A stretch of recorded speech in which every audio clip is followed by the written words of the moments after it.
Now, without further ado, I am going to introduce Brian Cheripka from iStar Financial, Asbury Partners, and he will begin his presentation.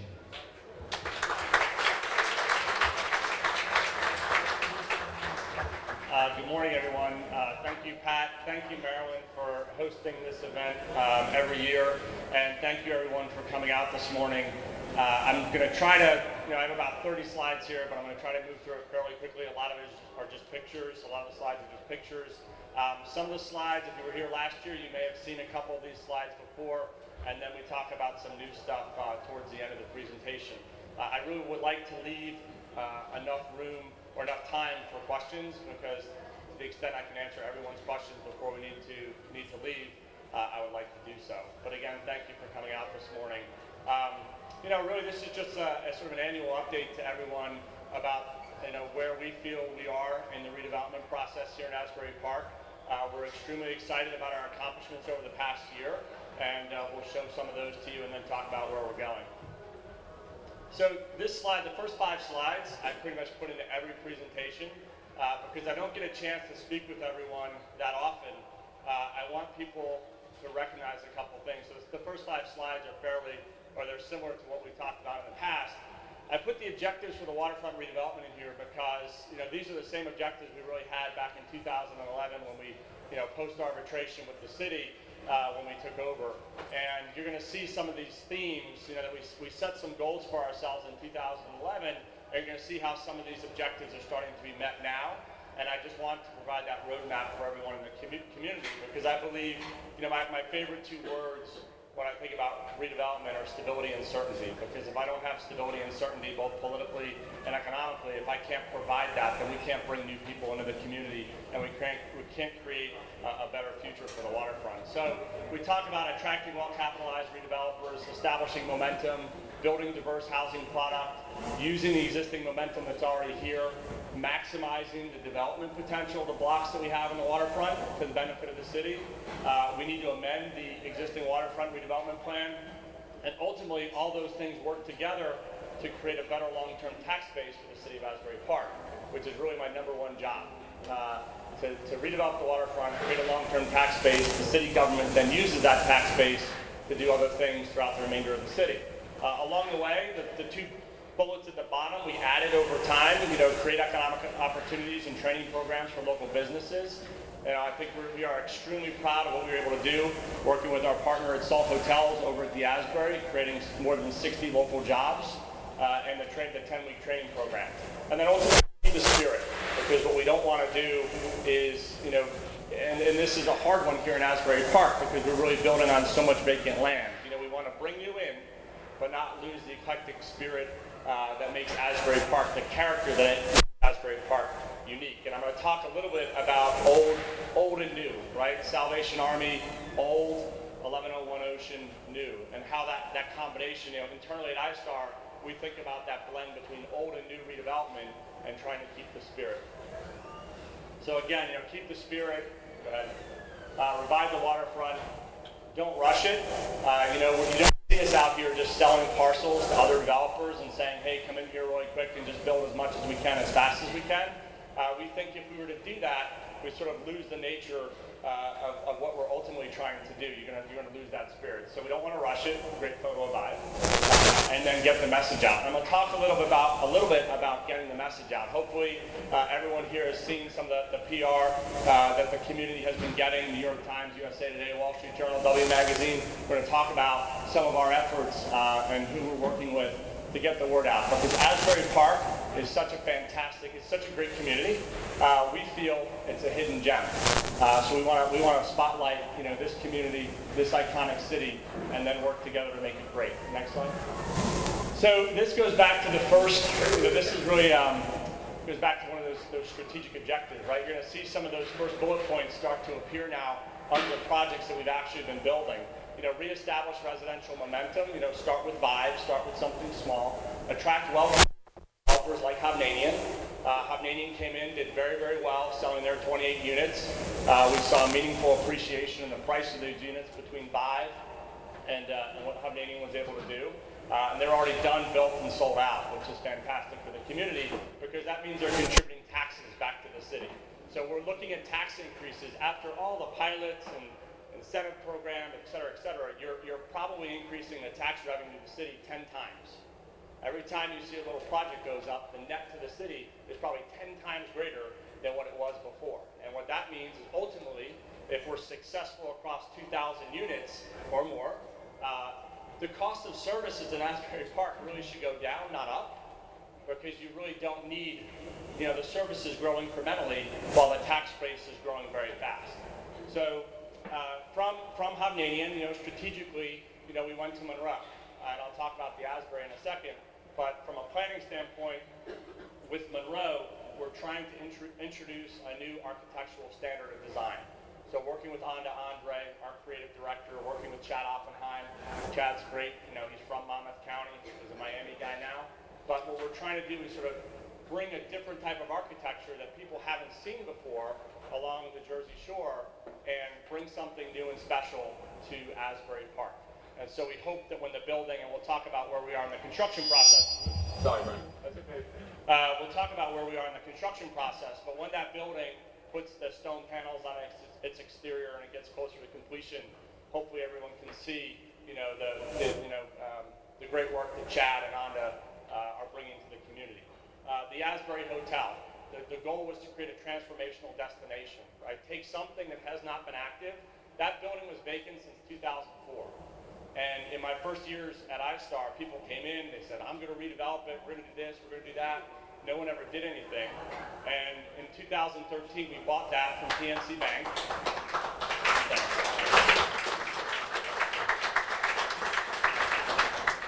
We took that, thank you. Hopefully everyone's been there, and we have some great photos. But we took that building in 2013, and 2014, we set a goal internally to have the hotel open by May of 2016. So, in 2 years, I'm very proud to say that we did all of our redevelopment documents, got our drawings approved, started construction, built it, delivered it, turned it over to our partner, and now it's, I think it's going to help make Asbury Park a place that people want to come, they want to stay. It gives consumers an option. If you don't want to be at the Empress, if you don't want to be at the Berkeley, you can go to the Asbury. So we'll talk about that. And then, 1101 Ocean.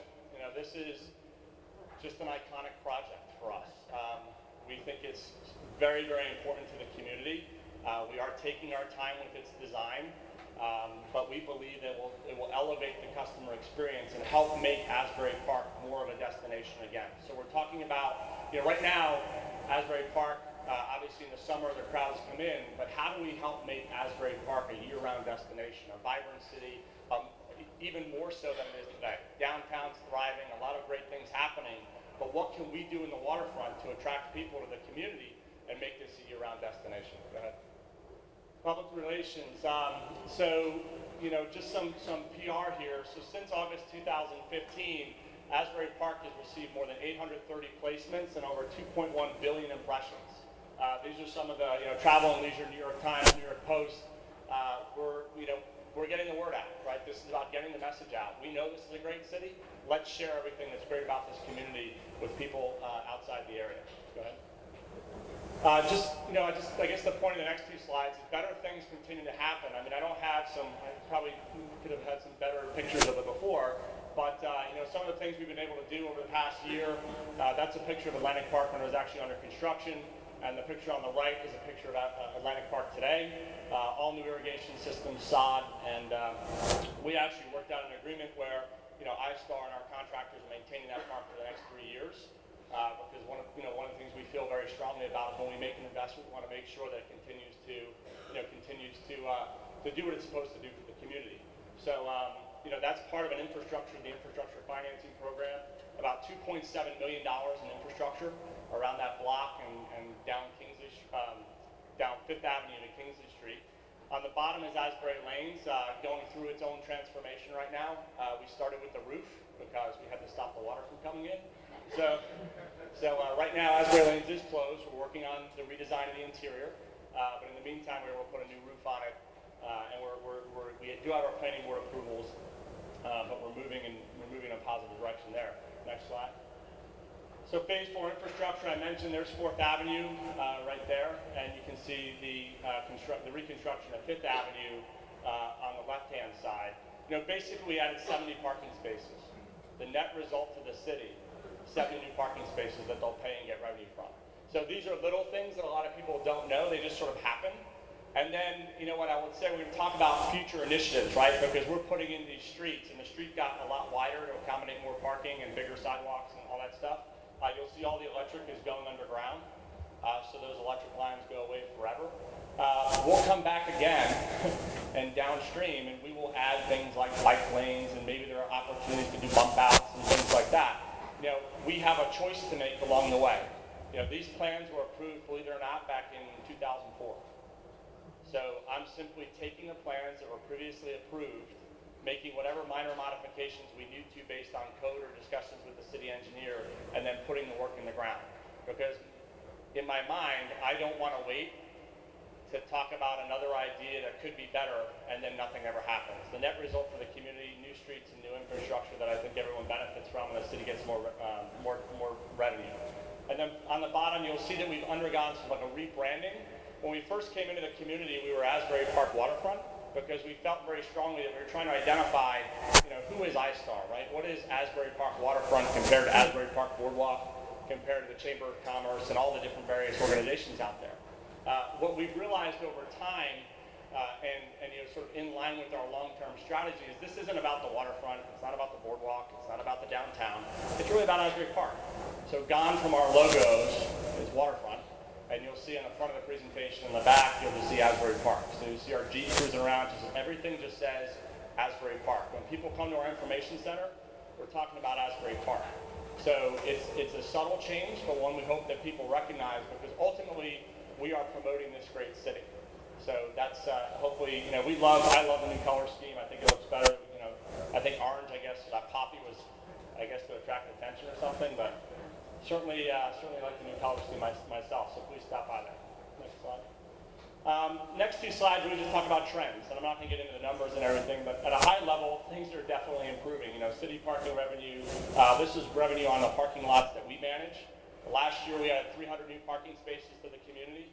We now manage, I think, about 900 parking spaces. When 1101 Ocean comes online, that's another 450 parking spaces, which will be split between the residences, the hotel, and then the bottom floor, which will be used for retail and the public. So we're creating more parking, which then we can bring more people in. The bottom line is trends continue to improve, and I think the city benefits from that, right? Because this revenue, then the city can reinvest in new parking meters or whatever the community really needs. Next slide. Beach revenue continues to go up. I know we can bring people in, and they want to, we have this great, the press, and people are learning about the community. We're encouraging people to come and check out Asbury Park. So again, trends continue to move in a positive direction. And that gives our partners like Madison Marquette confidence to, continue to invest. Also, the Stone Pony, they book more and more shows. And so you'll see the programming sort of pick up with, the crowds that are coming in. And so it's really about working together. And what we're trying to do is create that stability and that certainty for the community, so our partners at Madison Marquette know, hey, we can book more shows, or the city knows, the city government may realize that, hey, there's more revenue coming in, whether it's the beach or whether it's the parking revenue. It's how everything really works together. Next slide. Just some photos now of where we were in 2015 and 2016. I love the next flip to the next one. So this is go back. Go back. So this is the rendering that they showed during the approval process, and go forward. And this is what they actually built. And I think that's credit. Give credit where credit's due. I think Hovnanian came in here, and they did a very good job executing on what they told the city that they were going to build.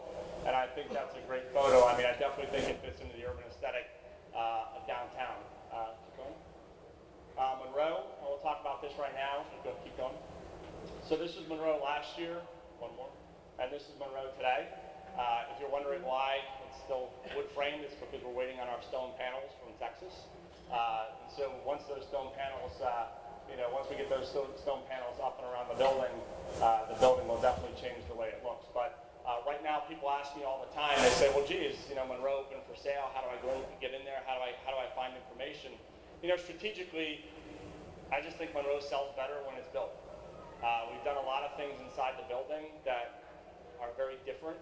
We have 8-foot doors, 9-foot clear ceilings.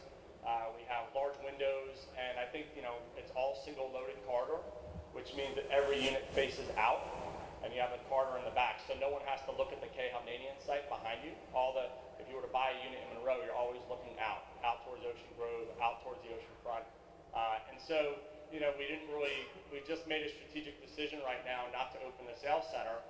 We are we're doing by appointment right now if someone's very interested, but we just don't have the sales center open. We want to get a little bit further ahead in the construction process because we want people to see what Chad Oppenheim and Anna Andre are designing, because we think we think it's something special, and it's really hard to tell that when you're looking at a set of plans. We think this is something different, something you haven't seen in most Jersey Shore communities. So we'll open that up in the coming months when we feel it's appropriate. In the meantime, from an investment standpoint, iStar plowed ahead.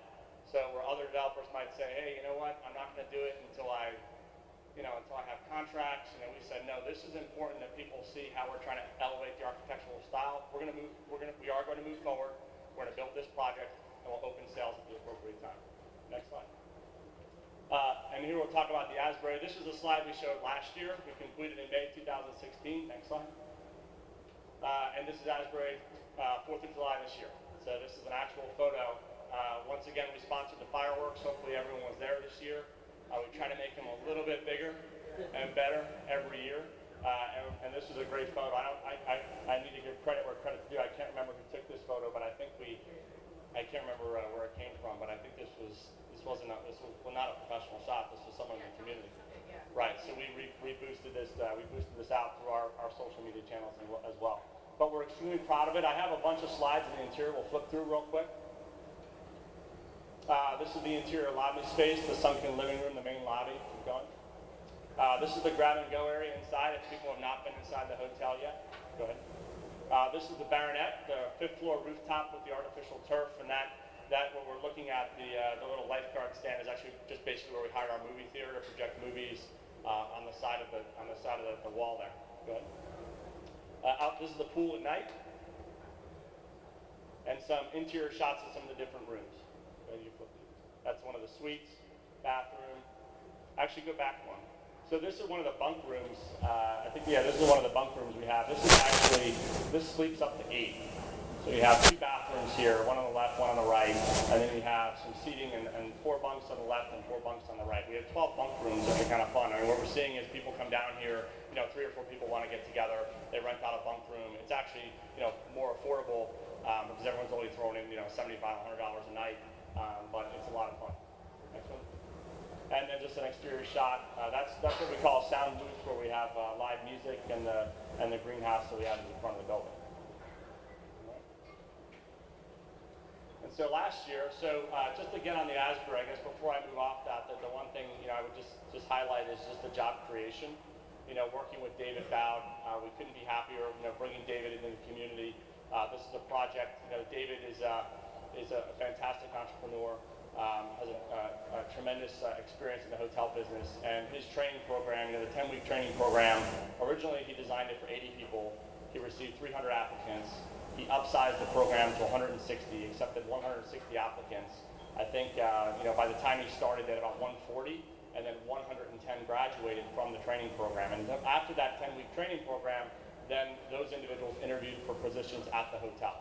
And 60 individuals, or just over 60 people, are currently employed there at the hotel today. So that's job creation, and that's how the projects, and I think the reason why I want to bring that up again is because when you think about bigger projects like 1101, there are 2 ways to sort of create jobs, right? You can sort of mandate and say, Mr. Developer, you will create jobs here, or you can get the projects going and work with the right developers who will bring in the jobs by themselves. You can't always mandate job creation, but if we get the projects up and going, then the jobs actually, they can naturally follow behind if we're working with the right partners. And I think that's an important nuance about, job creation and then long-term, here in the community. So jumping on to 1101. So last year we talked about, the time is now. This is a slide from last year. Go ahead. And so what we've done over the past year, we received all of our municipal approvals. We have all our land use approvals for 1101 Ocean. Again, for iStar, we view this as an iconic project here in the community. Where we are right now in the process is we have submitted our pilot applications and our redevelopment documents to the city. So we need the city council to take action on those, and as soon as those documents are done, we can actually move forward. And there are a couple other things I want to talk about in terms of what's going on in the market, but that's where this building sits today. So in the meantime, we continue to redesign the retail space, the interiors. We're working on how do we make this the best possible project, because we think this is about expanding the consumer base for Asbury Park. So very, very pleased about this. We're extremely excited. I think we submitted our pilot docs back in May, and we're waiting now for council to get back to us with comments. So that's sort of where 1101 Ocean sits. But this is 4 times the size of the hotel. So in terms of capital, this will be self-funded by iStar. So I don't need, I just need internal approval to move forward. I don't need to go out and get another bank, where the old Esperanza Metro Homes went out. You had to get a loan from Capital One. We're in a very different situation internally at iStar. This is an iStar project. Go ahead. So let's talk about, now I think I'm okay on time, but I want to talk about the last couple slides I have here are really talking about the challenges that still remain, right, from a development standpoint. And this is, it's all going to sort of move up to, at the end of the project, I'm going to talk about how everyone in this room can help us and help the community by getting involved.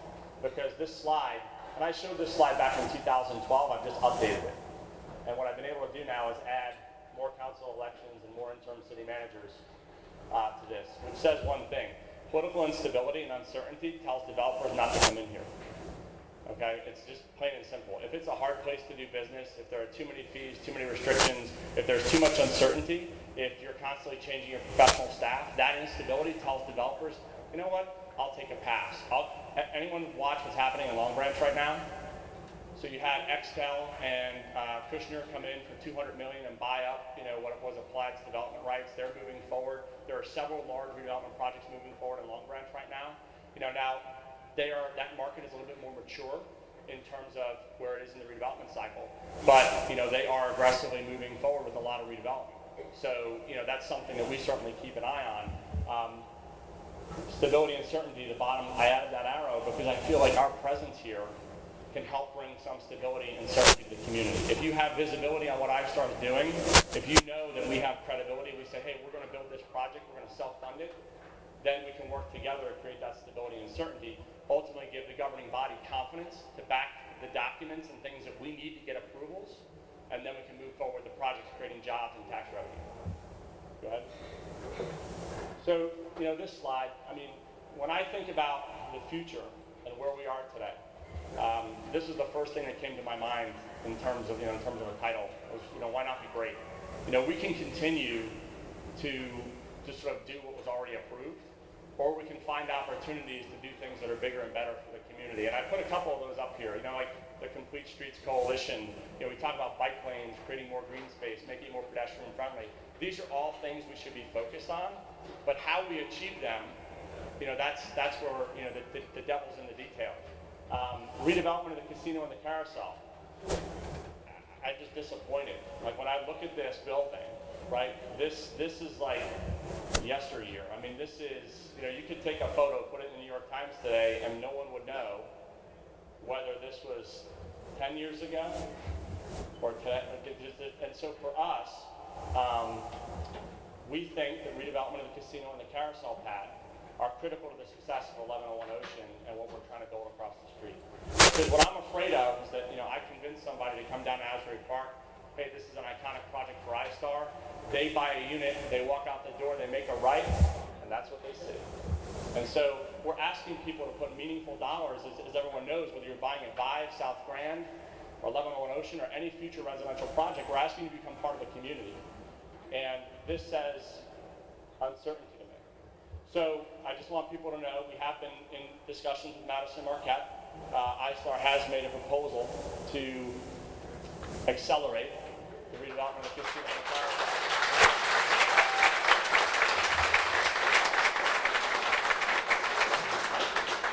And we are currently in discussions with them. We're told they have a plan. But I just, so we do have, I'm sorry? So we have approached Madison Marquette. with an opportunity to accelerate the redevelopment of the carousel, the casino pad, and the center of the old casino. Because we believe internally that it is a critical link between building out 1101 Ocean. If we start tomorrow, the hotel will open in 2019, the residential units will deliver in 2019. We need to make sure that this is taken care of by then. So we're creating a customer experience, and along with it, right, the retail pavilions, right? We have to continue to invest, our partners need to continue to invest in those retail pavilions so that, we continue to get, work together and get that lift across the community. Our basic pitch is, if you are not willing to do it yourself, then please step aside and we'll take care of it.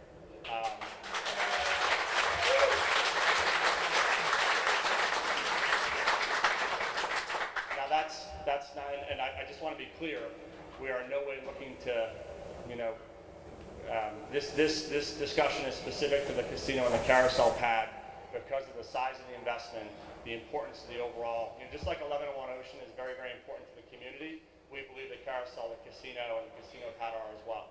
So, this is a specific discussion. We have a partner in Madison Marquette. They have, redevelopment rights as a subsequent developer on all the retail pavilions, and we look forward to them to continue. We want to encourage them to continue to invest capital into the retail as fast as possible, so we can, work together to make this a better community. The next one down is another big one for me, relocation of the sewer treatment facility.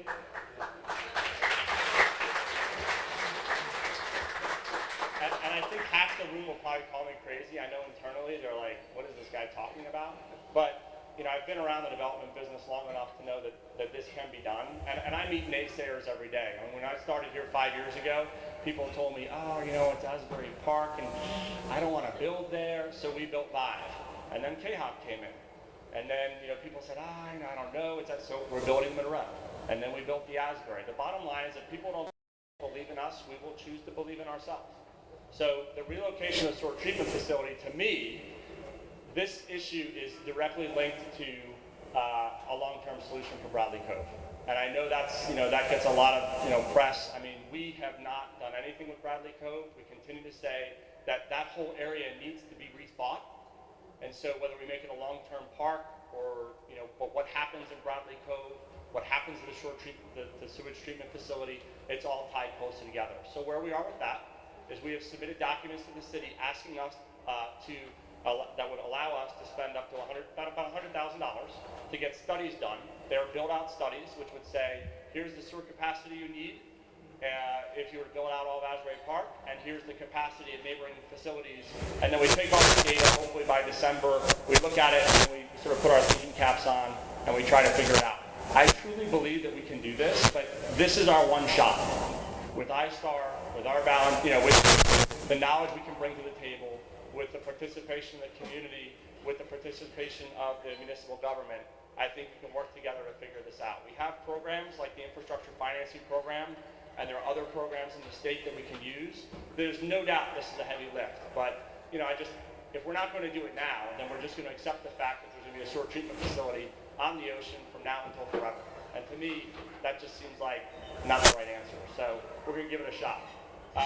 I know the next one is sort of a hot topic, which is amend the waterfront redevelopment plan. Seems like we've been trying to do this since we met with the judge like 5 years ago. That's just, there's a lot of back and forth between us as the master redeveloper and the city of Asbury Park. Again, when you have turnover in professionals, turnover in city government, people's opinions change. And when those opinions change, it ripples through design guidelines, documents, all of a sudden what one council wants and different council doesn't. I think this is my third or fourth council. So the bottom line, I mean, I'm looking past the next council, the council after that council, because that's my job for iStar. And I think that's the way we think about it internally. We want to do things in a plan amendment that makes sense for the community. So if I step out and someone else steps in, they pick up the iStar playbook and the plan just continues to move on. And I think that goes back to stability and certainty for other developers. And I know I'm sort of talking a long time about some of these projects, but I need the community to know that we are trying to move them forward where we are and that we need your help. And then I talked. The plan are you talking about? Well, we'll talk about it afterwards. There are amendments to the existing waterfront redevelopment plan, and I'll answer that question when I just finish the presentation. And then talking about the Complete Streets Coalition. Look, I just want everyone to know we believe in bike lanes, we believe in bump outs. I mean, I think I was personally fighting for bump outs and more green space, years ago. Unfortunately, the governing body didn't like it, and it was not approved. So it doesn't mean we're not open to trying again. It just means that these have to be thought through and then done as one larger plan amendment. Next slide. And this is it's sort of a very simple slide, but everyone has to work together. And it seems like, if we're not all working together, and this goes back to mentorship, job creation, pilot programs, infrastructure financing, plan amendments, if we don't work together, if the city, the community, and the redevelopers don't work together, it just breaks down and you get nothing. Because developers won't invest, the city government will get frustrated, the community will be more frustrated, which will create more political instability. What we have to do is find ways to sit down at the table, work together, resolve our differences, and continue to move forward as fast as possible. Because as we know, cycles change, and what we don't want to do is get caught on the bad end of another real estate cycle. We want to be able to think through and build through the real estate cycle by creating stability and certainty. Go ahead. And so these are the same slides I put up last year. I put them up again this year because sort of like the first 5 slides, and after these 2 slides, I just take questions. But what to expect from us. We're going to try to continue to deliver on promises that were made a long time ago, well before iStar, back in 2002. We want to see the bigger picture and create a vision of something unique and something special for Asbury. We're going to look forward, not back. So while we recognize the wonderful history that's here in the community, we think it's up to everyone in this room to help us make Asbury Park even better than it ever was before.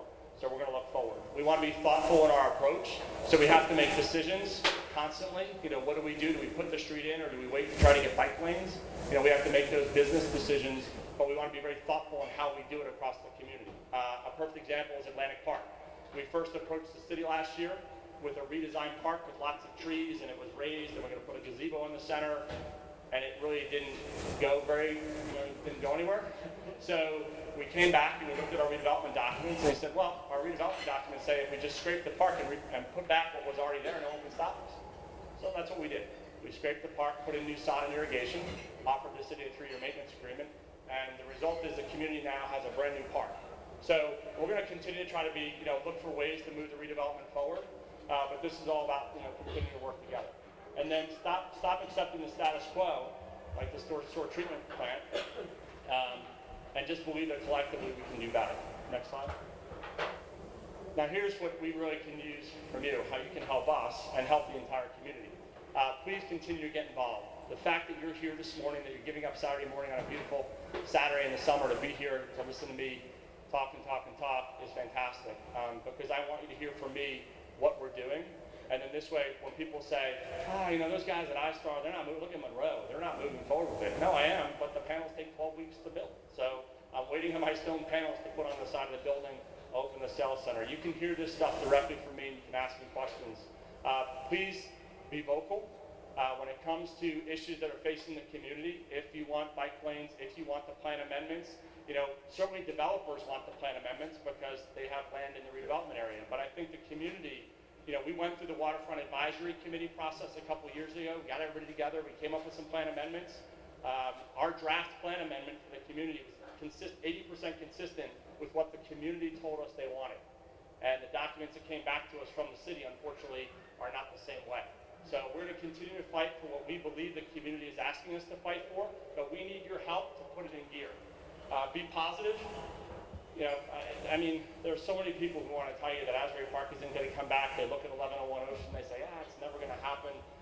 Please help us to be positive. Be patient.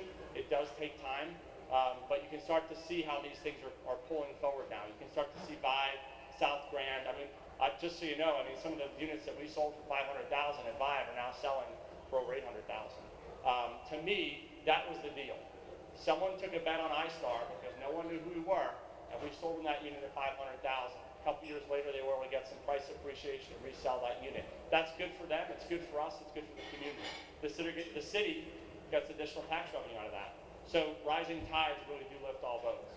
And then my last bullet, and this sort of speaks to redevelopers, redevelopment, things happening, not happening. I just ask that everyone put their faith and resources in those developers that have earned it, right? If we make you a promise and we can keep it, then please continue to trust us. If we haven't, then by all means call us to the carpet. But to me, that's a big thing here in Asbury. A lot of people come in, a lot of people talk about getting things done. You need to look at who's actually investing capital, where that money is going, and then say, today is the community better off than we were last year, the year before that, and who's helping make that happen. So I think that's it. And I just want to thank everyone for coming out to listen to me. If you have any questions, I'm happy to try to answer them as best I can right now.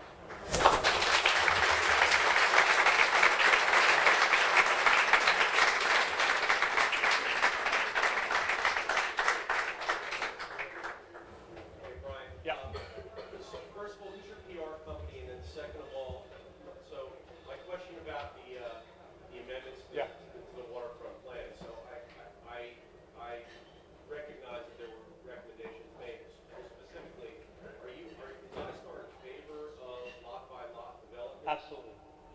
Yeah, see, look, I mean, there's a reason why we went out and acquired 18 properties over 2 years to create a bunch of blocks. Because the plan at the time called for block by block development.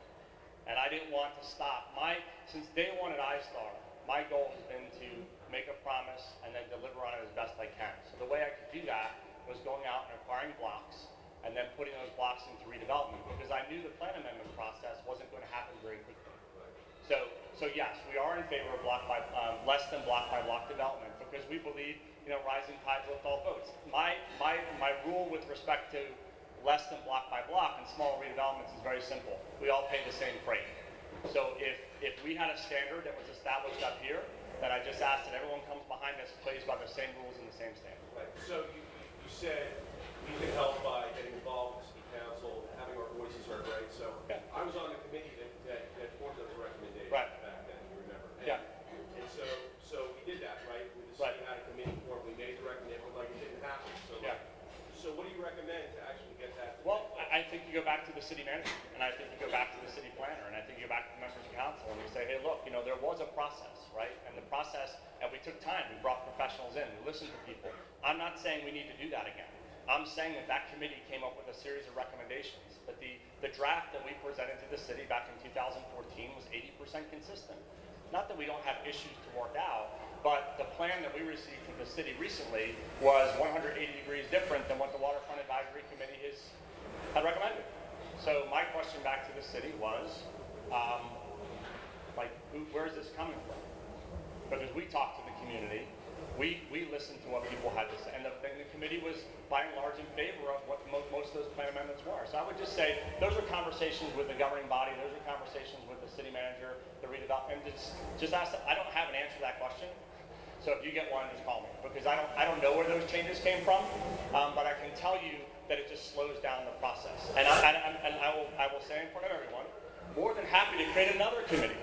But my sense is that another committee isn't going to really put us in a better place than the first committee, because the first committee was filled with people that actually knew the city and had thought long and hard about what the best interests were from a planning standpoint. So hopefully that answers your question. Yeah, great job with New York. Who's the New York company? So we use a company called Nancy J. Friedman. We found NJF. They're based out in New York. They really are specific to the hotel space. So when we were bringing the Asbury online, we wanted to really, we have Onda, we had Paul Taylor, designer of the Ace and the Nomad. So we have this fantastic design team. We wanted to get, you saw the article in Architectural Digest, hopefully. We wanted to make sure that the people who are designing the buildings get the recognition that they deserve for bringing that to Asbury Park. And then from there, just sort of, we started to tell, the larger story. And what we've been able to do now is when people come down here, they may come down here to check out the hotel initially, but then they walk down on Cookman, they see the boardwalk, they see these different businesses, they talk to the local, the local entrepreneurs, and the story grows much larger. And so now you have, a story that gets national reach like the USA Today or the Wall Street Journal. And so it's not just about a redeveloper. This is about a city, it's about a community, but we use NJF. They're out in New York. Brian? Yep. The property between the water treatment plant and the Monterey is currently a parking lot. What is the long-term plan for that lot? Well, I think the long-term plan was just, to build on top of it. I mean, I I had my, one recommendation. I actually can't, I won't go too far downstream on this, but I could say, one person might see, Bradley Cove becoming, instead of townhomes, a large park with a meandering boardwalk that ties in the fisherman's parking lot, and the land that was the sewer treatment facility, maybe doing a land swap there, and then we'll just build one more efficient building where that parking lot is. I mean, parking is a big issue here. Ultimately, we have to generate more parking for the retail and for the city, and we can do that. But I see a residential building over the top of parking in that site. How tall do you think you may go, and what's the setback?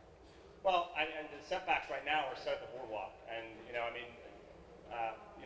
would keep it. I don't see any reason here. The whole goal for the Waterfront Advisory Committee was not to increase the number of units. The whole goal for the Waterfront Advisory Committee was to create a bigger box so that when the market goes down, the developer has more flexibility to come in here and actually do something. If you put too many restrictions on a developer and you say, it's a 50-foot setback over here, it's this, all of a sudden you can't even build. So those setbacks, I think with good design and good land planning, I don't think the setbacks are the issue. The height, I would push the height up. Right now, because you have North Beach, which is 8 stories, you have Asbury Towers, which is really tall. I'd say, if you want to push height, you're going to push it in the north end. Think about Vive. Vive is actually zoned for 8 stories. So we could have put an 8-story building there. We put 4 because of the market.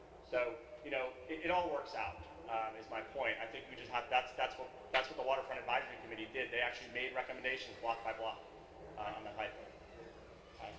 I can't project very well, but I appreciate what you did with salt at the Asbury, and you mentioned often, rising tide with salt boats. And I'm wondering what other sort of projects you're doing to make sure that your projects are benefiting all of Asbury, not just part of Asbury. Sure. Well, yeah. So the question was, I'm sorry, I don't know your name.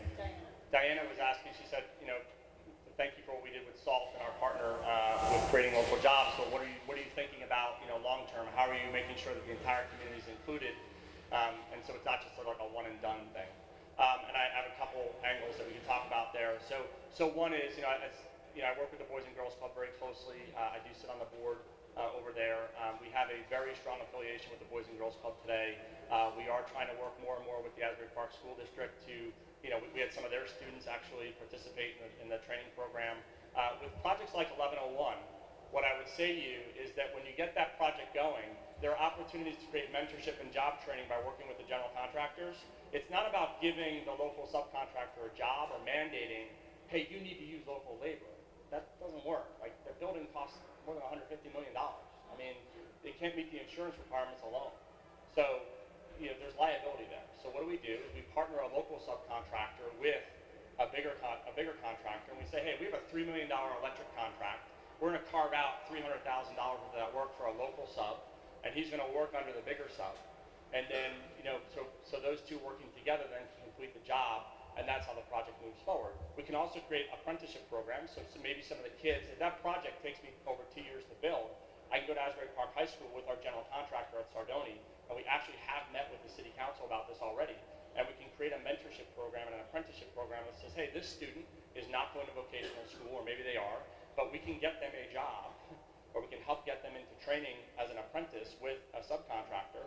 And then if we're redeveloping project after project after project, if that building takes 2 years and the next project takes 2 years, think of iStar as a company that's going to be here for the next 10 years developing day in, day out.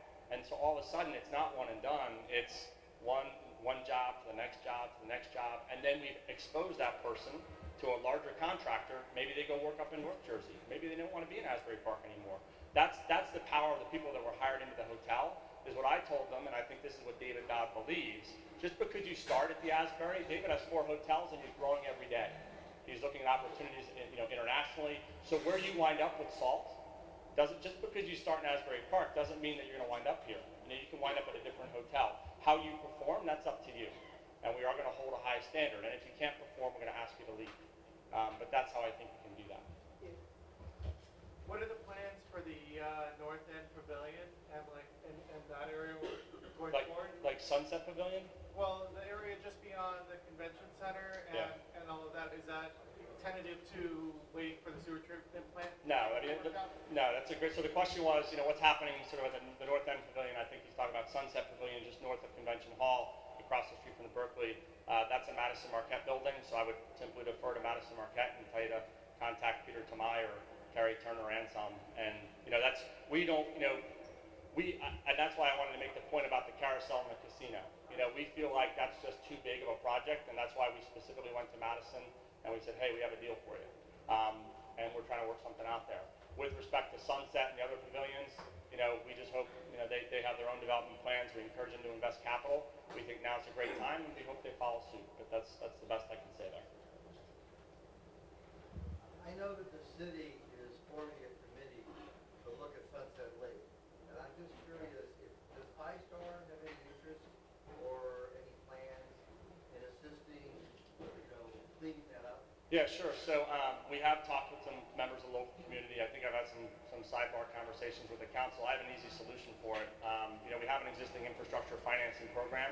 If you can get those plan amendments done, add Sunset Lake into the waterfront. It's outside the waterfront redevelopment area. So the infrastructure financing program that we have only covers up to the street, I think is Webb, that splits Sunset Park and Atlantic Park right there, or Sunset Lake. But if you include that in the redevelopment area, then I could go back to iStar and say, hey, maybe we put some money in, we fix the lake now, and we get paid back when we bring in new homeowners. Just so everyone understands, iStar has put in $15 million in new infrastructure. We've gotten reimbursed for less than $1 million. So we're on the hook for the other $14 million right now. So I'm trying to get our money, there's a very specific process, we get reimbursed over time. Those improvements are not being paid for by anybody in this room unless you own it by, or you own it South Grand, or you own it Monroe. Our thesis is simple. If you want to be part of the community going forward, you're going to help pay for some of these infrastructure improvements. But we're not placing that burden on existing residents. So with respect to Sunset Lake, the city can certainly pursue alternate financing and work with the state and the DEP. To me, we did Atlantic Park in less than a year. I probably, no promises because I don't make all the decisions on iStar. But we could put ourselves in a position to try to do the same thing. I imagine a Sunset Lake with fountains, a better bulkhead, aerators, and it's just, how do we get there? They're just different ways to do it. First of all, thank you so much for the gorgeous job iStar did at the Atlantic Park. The new style looks beautiful. Thanks. It's always clean. It's great. Thank you. My concern is after your 3-year contract with maintenance is over, who's going to take that over? The two park plans. Yeah, well, so the comment was, thank you for Atlantic Park. I don't know your name, but you said it looks very nice. Thank you. And then what happens after the maintenance agreement burns off? Well, I think that goes back to some of the larger topics here, right? Ultimately, we're not here to maintain public parks forever, but we're willing to step forward and do it in the interim while we create more synergy across the waterfront. Ultimately, it's a city responsibility. So I would like to see city employees out there mowing the grass, picking up the trash, doing all that stuff. If we're not in a position to do that, then we have a discussion. But ultimately, that's city property. We were just trying to sort of grease the wheels a little bit. My second question is, in reference to the water treatment plant, Right. is that going to be relocated or? Well, I say relocated because I think it's just easier. It's really not technically what would happen. What would happen is we put in really big pumps. Those pumps would take the effluent out of this city to another facility where it would be treated. So it would be decommissioned, is I guess the word I should be using. It would be shut down. All the waste from Asbury Park would be pumped out. Now, you're like, well, how do we keep running that plant if you're going to put the giant pumps in? Well, you talk to the guys that own all the property around it, which happens to be us, right? So we're sort of uniquely positioned to put these giant pumps in the foundation or something out of the floodplain, out of the flood hazard area, because we own property outside the flood hazard area. We could put those pumps on that property, put it in place, pipes go over here, somebody can turn it off one day, this plant shuts off, pumps turn on.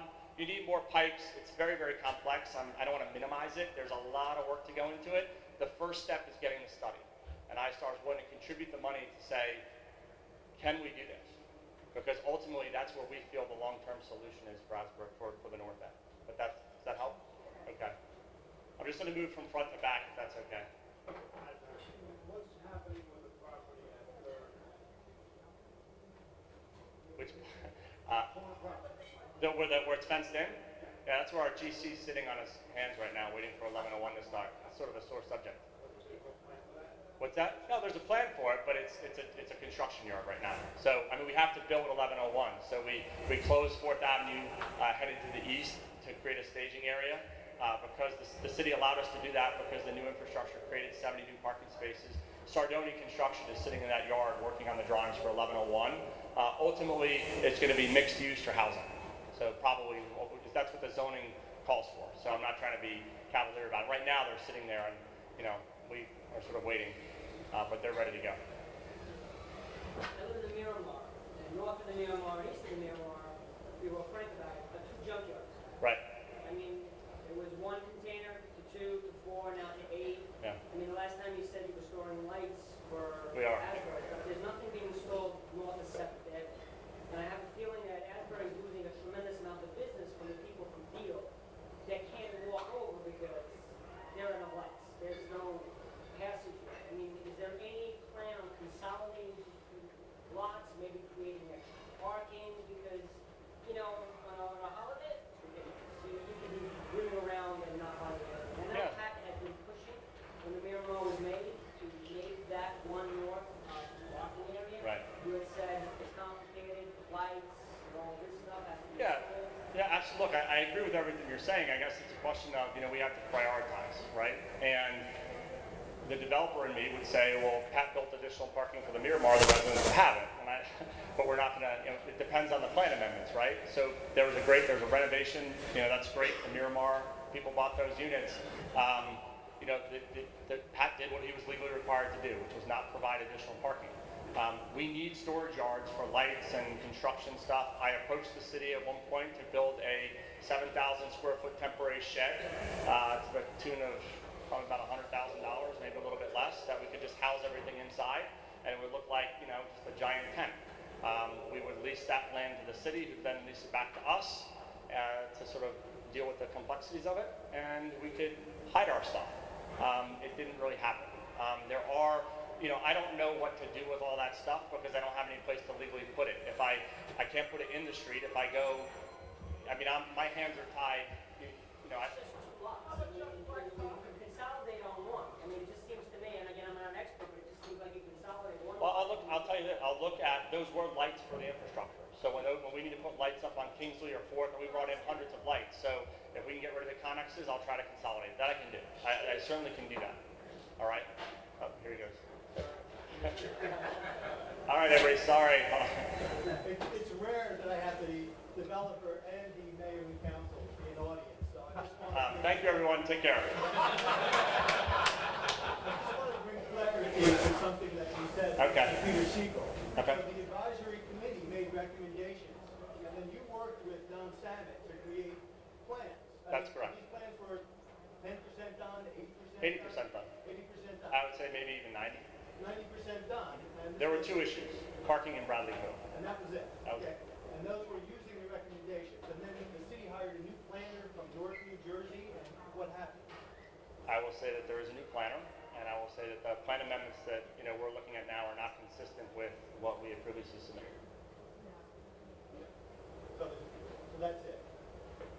You know, So we're at a standstill at this point. look, I think we need some direction from the city. I don't want to get into it. I mean, there's other questions, but I think we need some direction. You know, we spent a lot of time and money, quite honestly, bringing in professionals to work with the community and then making recommendations to the governing body at the time. There have been. The planner just threw that out. I don't want to, you know, I will say that the plan amendment document that we received is not at all consistent with what was presented to the city after the Waterfront Advisory Committee. Yes. Okay. Hi. First, I want to say thank you for what you did with SALT. I believe we have 15 students from Asbury Park High School that were Great. part of that school. I was on the school board. Thank you. Thanks. Thank you for what you did with that. My question is this: I know that there have been over 100 surveys that have taken on the west side of Asbury. Residents who have lived here for about 3-4 generations. And I wanted, and the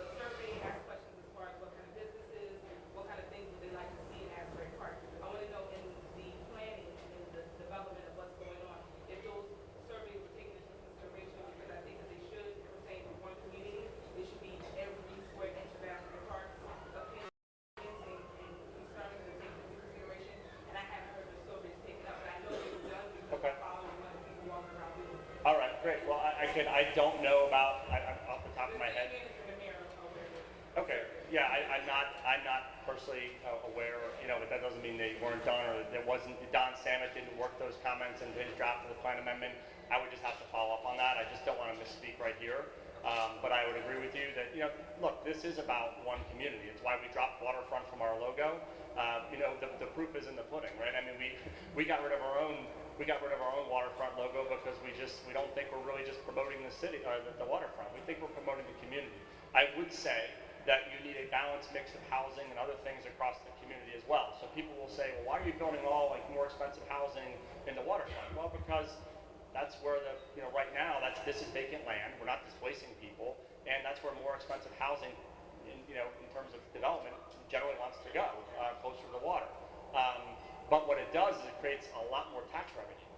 Because that expensive, if someone's paying taxes on $500,000 or $800,000, that $800,000 home is going to pay a lot more in property taxes. So that's more money for the governing body than to turn back and put into mentorship and job training programs. It goes back to the slide of everybody working together, right, and trying to move it forward as quickly as we can. So I hope, I'd have to look into it, and I can certainly do that with the current city manager or the city planner. The parking at the Michigan Beach. Yeah. You'd have to talk to the city manager. Who's parking? Our parking? I'm sorry. In the sand lot? Yeah, I don't know. It's a city property. I don't know. I'm sorry.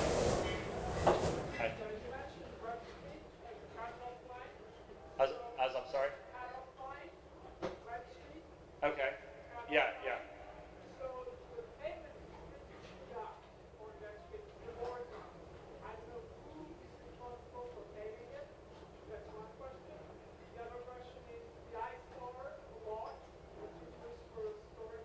Right. Which is, okay.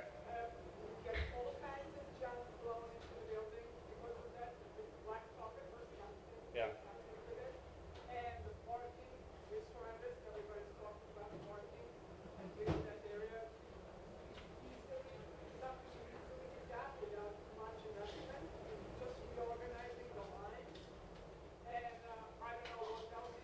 Maybe what we can do, I'm sorry, just all the specifics, like I'm happy to look into it, but if we can just get your name and number after the presentation, I'll look into it and we'll get back to you. I'll have somebody from my office get back to you because I hear everyone on a construction yard. I don't know what to do. I need to put in 200 lights. I can't put them in the street. I can't put them on city property. I need to put them somewhere because they just can't truck them in and put them up the same day. So we have to work together to try to make it look a little better. We can certainly, consolidate to the extent we don't have more lights coming in.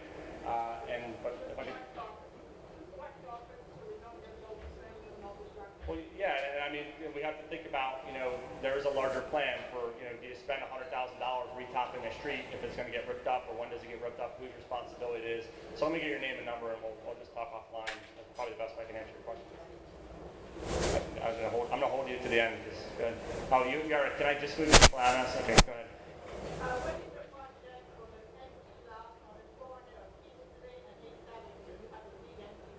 Right. I mean, I don't have a project for there. That's the same lot I think everyone's talking about with construction material. It's sort of. It's the parking lot. Oh no. Okay, where the Karpinski house was. All right. Can we see the Karpinskis? They moved across the street. So. Let them take their house. That's great. So we don't have a plan. I mean, ultimately it's going to be mixed use. It's going to be residential. I would say very similar to North Beach, but there's nothing planned there for the foreseeable future. So what we're going to do is the Karpinskis asked a little bit more time. They're going to keep their garage there. They have stuff there. As soon as they're done, we'll demo that garage. We'll plant more grass. We'll mow the grass, and that's what you're going to see for the next, for the foreseeable future. Okay. Right, first of all, thanks. Thanks. When we're talking about the sewage treatment plant, though, obviously the stuff has to go somewhere. Yeah. So that includes building a relationship with Castle Ocean, right? That's Yes. the second one. Yeah. Right. So can you go through some of the obstacles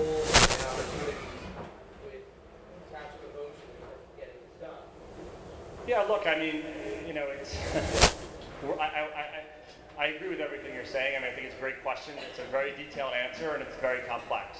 That's why I don't want to soft sell it here to the crowd that you can just do it.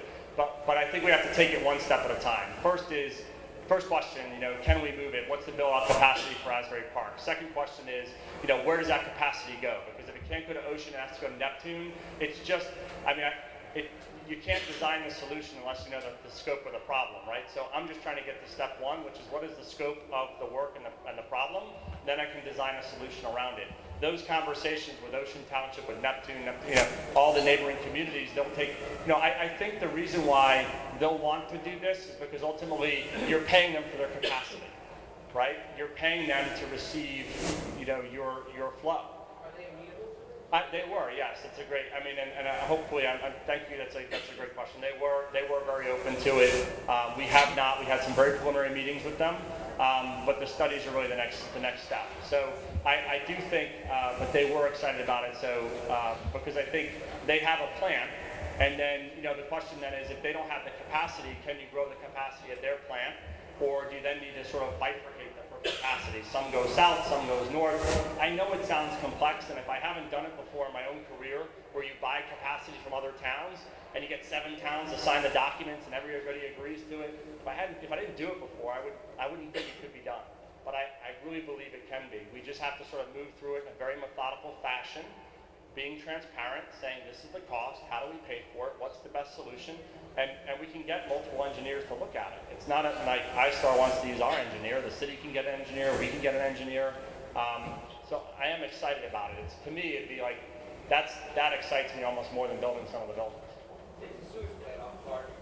It does. I just, you know, and it's just, I just think the time is now. You know, have a governing body. The governing body supports it. You have a master developer that supports it. You have a community that supports it. I think we'll find, you know, the DEP will support it. You know, I've been talking with EDA already about it, and so, you know, they come up to me saying, where are we? So the need is to get these studies done. Let's get the results, and then we go from there. I don't want to talk to the naysayers that just tell me it's not going to be done. I'll thank them for their time. I'll continue to move forward until I've proven that it can't be done. I'm going to keep going. What? A whole bunch of flyers defending iStar. Then you came back last year and showed us what you were doing. 4 people were in the room. And we were kind of like, all right, they said they're going to do it. Now we look at Asbury Park. You see what's happening. You got a room. Phil, I don't think next year we can come back here. There's that many people who are optimistic and are happy about what iStar is doing. And the tide's turned. What I've asked you for the past 3 years. I said, you guys are doing a great job, and you're doing a bad job of communicating the $15 million for infrastructure. Every homeowner in here has seen our property values go up beyond the rest of New Jersey. Why does iStar keep it secret? We need to hear more of it. We'd like to see you guys communicate what you're doing. We had a councilman who after 2 years said, oh, now I know what the pilot program is. Thank God he's gone. 60 days to bring the sewage treatment plant. Yeah. Help us to help you. Okay. Move the Thanks. city forward.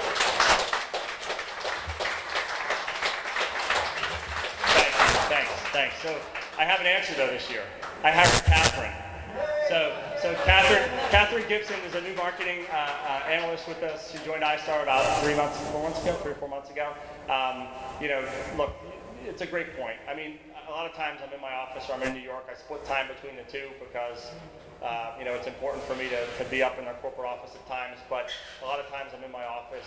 We have a very big agenda here, and every day we're trying to push multiple things forward. But you know, I don't even want to make that promise again that I'm going to do a better job because apparently I haven't been doing it. So, but I will make the promise on Catherine's behalf. So put her on the hook. And Catherine, if we don't do a better job this year, I'm coming for you. So, but last question. All right. Any other plans for hotels other than 1101? Yes, I mean the Waterfront Advisory Committee. The question was, any other plans for hotels other than just the Asbury? The answer is yes. The Waterfront Advisory Committee made recommendations on multiple pieces of property across the waterfront for hotels. So I think you could see another couple hundred keys over the rest of the life cycle of the redevelopment. 1101 Ocean will have 56. And then we had programmed, I think in our discussions with the Waterfront Advisory Committee, about 100 keys down near the casino and the carousel was sort of like mixed-use residential, hotel, retail, like make this just like, just one fantastic area of the waterfront.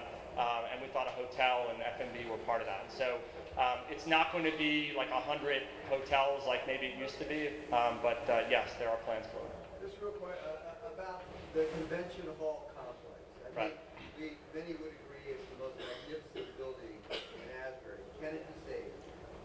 I think it's time and money. Yes. Can Salvation Army be saved? We spent a lot more money saving. If you go up to the roof and you pull, don't do this, but if you pull a paver at Salvation up, you'll see the skeleton that actually supports the entire floor system and the bar up there. We went down, we removed the entire slab, we put new steel in and footings, we went all the way through the building and connected at the top just to save Salvation Army to make it into the Asbury. It's like an erector set. We spent more money doing it, but could we save it? Yes. Our position is that buildings, we knocked down a lot of buildings. I'll be the first one to admit. But we're trying to save those things that can be saved, and things that can't be saved we have to let go of in order to move forward. Convention Hall is all Madison Marquette. That's a question for their team. From a development standpoint, do I believe it can be saved? Based on my experience, absolutely. So, okay, great. Thank you very much. Thank you, Brian.